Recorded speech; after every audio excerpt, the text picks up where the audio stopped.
I saved my marriage from disaster. Asshole, go away. That's exactly the mood I was in when I knocked on that door. I happened to find out one little detail about my dear spouse's life. He had a mistress. Asshole, I never thought I'd be in this situation. Adultery? It was out of character for Brooks. I didn't believe it at first. Oh, come on, Linda, I told my friend. It can't be. You're confusing him with someone else. You're just mistaken. Believe me, my Brooks is not capable of such a thing. Ha ha. Lynn took offense. She's a very touchy person. It's hard for her to live. Kimberly, I don't understand. Are you saying that I'm having visual hallucinations? That I'm a freaking idiot? Kim, that hurts. Lindy, you're my friend, and I respect and appreciate you. But trust me, you were wrong. Wrong? I was wrong? Here, look. And she handed me a cell phone. On the screen was a picture of my husband holding hands with some very young girl, a girl in her early 20s at most. Well, so, Lindy, honey, that doesn't mean anything. Keep looking. Mudess. It got worse. A couple sat on a park bench and embraced tenderly. The girl in the light-colored dress was pressed against Brooks's chest and was blissful. I looked anxiously at Linda. There's more down there, she prompted. The next pictures showed the lovebirds cooing happily, and in the last one they were kissing tenderly, like teenagers on a first date. I get it. My Brooks Foster had fallen in love. It was a shock. I don't know why, but I asked my friend, Lynn, were you spying on them? Kimby! Lindy exploded. My friend's family is falling apart, and what was I supposed to do? I hope it's not too late to stop it. And I was getting worse. The pain inside was unbearable, and the tears started to flow. I couldn't breathe, and I lost consciousness. Jealousy, wanting to explode and do something senseless. Going from, how could he, to, what was I doing wrong? I've been through all that. I was the queen, and now this. Yes, I've stooped to spying on my own husband. Well, and his girlfriend. Turns out the estranged couple's name is Diana. Can you believe it? Diana, the huntress, a husband hunter. She worked with Brooks at Elixir Medical Centers as a nurse, assistant ophthalmologist. Who do you think works as an ophthalmologist? That's right. That's my husband, Brooks Foster. I found everything I need. Not just a name, but an address. Diana wasn't at work at the time. Apparently, she was on vacation. She lived in an apartment complex on 109th Street, 4th floor. I had serious intentions of pulling some hair out of that goddess of the forest. That's why I knocked on her door. This naive creature just opened it. She didn't look through the peephole. She didn't ask, who? She just opened the door. Wow, that's a lot of naivete. I moved her to the side and I said, we need to talk. I walked into the apartment. I looked around. Well, what can I say? It's small. The living room is combined with the kitchen area. I walked around the perimeter of the apartment. Well, yes, the bathroom is also combined. The view from the window looks out over the 1009 freeway. I pulled back the curtains to make the room brighter and to get a better view of my rival. Have a seat, I nodded at the Oval Hotel table. You, Diana hissed. How dare you? I'm calling the police right now. Go ahead, call them, I suggested. And then she realized it. Her eyes widened, her face paled, and she asked in a whisper, Are you Kimberly? Kimberly Foster? Well, yes. Who were you expecting? The girl managed her excitement. She asked tensely, What do you want? What do I want? I want you to get away from my husband. Wouldn't you agree that's a normal demand? This girl on closer inspection was kind of small, a little over 5 feet tall. You want to hit that little brat? But she's got some nice breasts, blue-eyed brown hair, kind of like our Scandinavian breed, only she's too small. Are you Swedish? I asked. Nonbada. I'm Estonian. Uh-huh. Honestly, I don't know where Estonia is. It doesn't matter. Sit down and we'll talk. So I sat down at the negotiating table. How long have you been with him? I watched her reaction closely. A long time, Diana sighed. How many months? A year and a half. Wow, I'm such an idiot. A year and a half, and I've never even heard of it. The hostess obviously didn't want to escalate the conflict, and she was afraid of me. Of course she was. I'm a head and a half taller than her, and I've been working out at the gym. We didn't talk for a while. Kimberly. Diane said, I'm not pretending to be anything. Honestly. Well, that's fine. I have an indiscreet question. Do you love him? She sighed convulsively. Yes, I do. Kimberly, don't think about it. I'm not in it for the money or anything. It just happened. Not for the money? Uh-huh. Okay, then. Then it's okay. Then you can go on. And then I snapped. You think that makes me feel better? Who do you think you are? I'll make you feel better. Don't yell. Diane Wright's eyes widened again. You'll wake the baby. Oh my God, she's got a baby too. I looked at the bedroom door. Nonbade. The girl jumped up. You can't go in there. But she couldn't stop me. I just moved her out of the way and opened the door. There was a baby sleeping in the crib. A baby. Top lip upturned, nose pimpled, blonde hair. A girl. How old is she? I whispered. 4 months old. So she's... I get it. So she's Brooks? She's his daughter? Diana calmed down and even answered proudly. Yes, she's his daughter. What was there to ask, though? The sleeping girl had the same facial features as my cheating husband, with some of that Estonian girl's features. I closed the door quietly. Wow, that's what I'm looking at. I looked at the apartment. Did he buy it for you?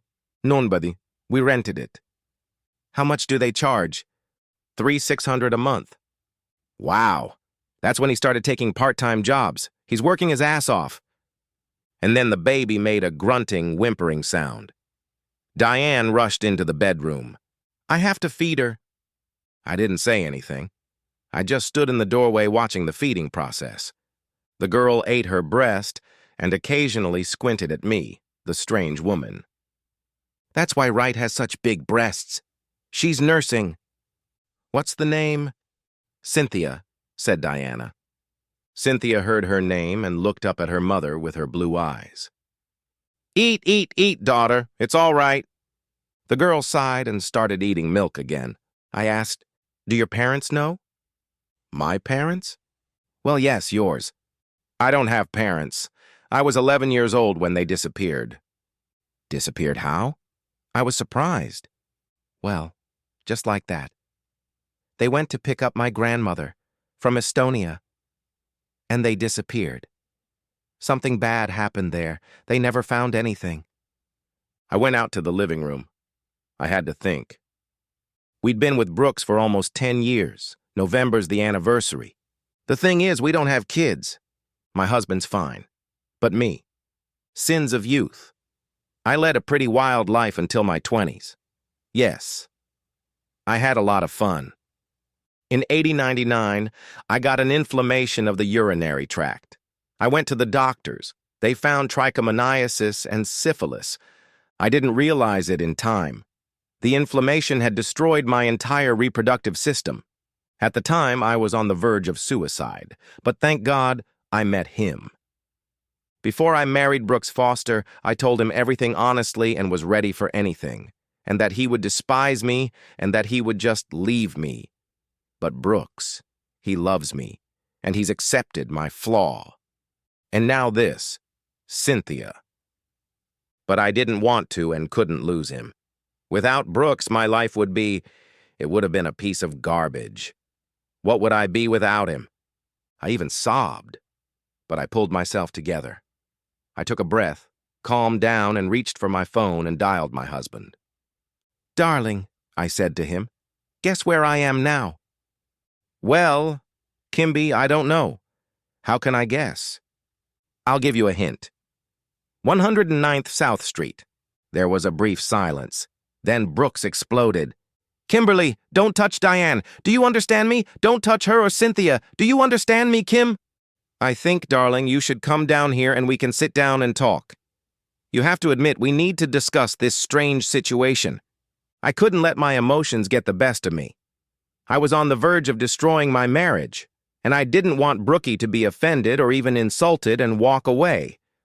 I realized I had to proceed with caution and diplomacy. Kimby, I'll be there in 20 minutes. And indeed, 20 minutes later, or even a little earlier, my husband entered the apartment scared and upset. Kimby, what are you doing here? Calm down, Brooks. We need to talk calmly, and don't yell. You'll scare the baby. The husband has toned it down. Kim, where's Diana? Over there, I nodded. Cynthia's feeding. Brooks looked into the bedroom. Wright shrugged her shoulders, rocking the baby. I followed with another look at the girl. Well, I couldn't help but look at this little miracle in curls. Something gradually grew in my soul. Something unsettling and sweetly bitter. Like methadone. Yeah. I tried that drug when I was young. Diana finished feeding her daughter and hid her breasts. I suggested, let's sit down and talk. Talk about what? My husband was surprised. Don't we have anything to talk about? Do you think it's okay? I think this is a good time to talk. I think so. Brooks agreed. Okay, let's talk. Just don't get hysterical.